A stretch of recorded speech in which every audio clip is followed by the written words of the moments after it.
ويا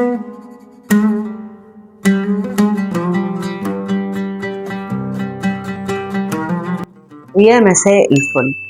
هي الأكلة اللي بتنهي أي خلاف وأي خناقة وبتبدأ بعدها قصة حب ومودة، وهي الراعي الرسمي لعزومات الحبايب، وكمان الراعي الرسمي الأول غدا لأي عريس في مصر. في اللي بيحبها بالفريك وفي اللي بيحبها بالرز.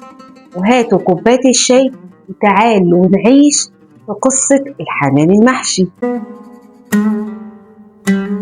ياه، مجمعنا عالطبلية وريحة زمان الفهية، أصل المثل وقصة أكلة وحكمة مصرية عافية، بين حارة وسكة وبيت قديم بنصون تراثنا العظيم. ومع شيرين هنحكي عن بكرة والقديم، حكايات مصرية مننا ولينا ومكملة فينا.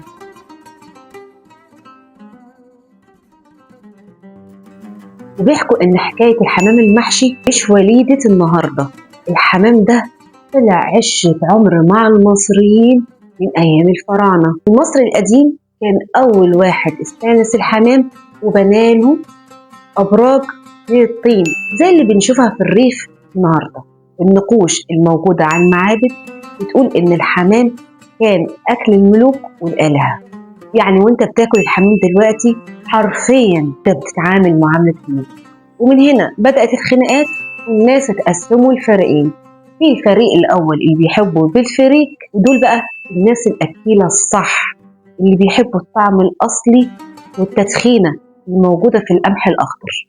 والفريق التاني فريق الرز، ودول بقى اللي بيحبوا الطعم المفلفل اللي بيشرب من مرقة الحمام. وسر الطعم في الحمام مش في الحشو بس، السر في المرتة اللي هو البصل والملح والفلفل اللي بتدعك بيها الحمامة قبل الحشو. دي اللي بتعمل الفرق بين الحمام العادي والحمام اللي بيوديك في عالم تاني خالص. الحمام هو الأكلة الوحيدة الاتيكيت بيقول لك فيها ارمي الشوكة والسكينة. الحمام ما يتاكلش إلا بالإيد، ولازم تمصمص العظم وتقرمش الجناحين. والمصريين عندهم قاعدة ذهبية عظيمة وبيقول لك فيها إن الحمامة اللي ما تتاكلش بعظمها ما تبقاش حمامة.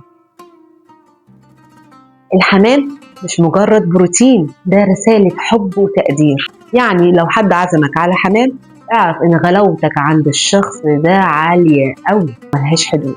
قولولي بقى، انتوا من فريق الفريك ولا الرز؟ ومين في العيلة عندكم أستاذ الحمام وبيعمل الحمام صح من غير ما يتفرقع منه في الشوربة؟ وخلصت كوباية الشاي وخلصت معاها حكايتنا النهاردة.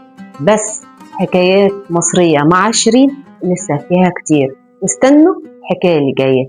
في حفظ الله.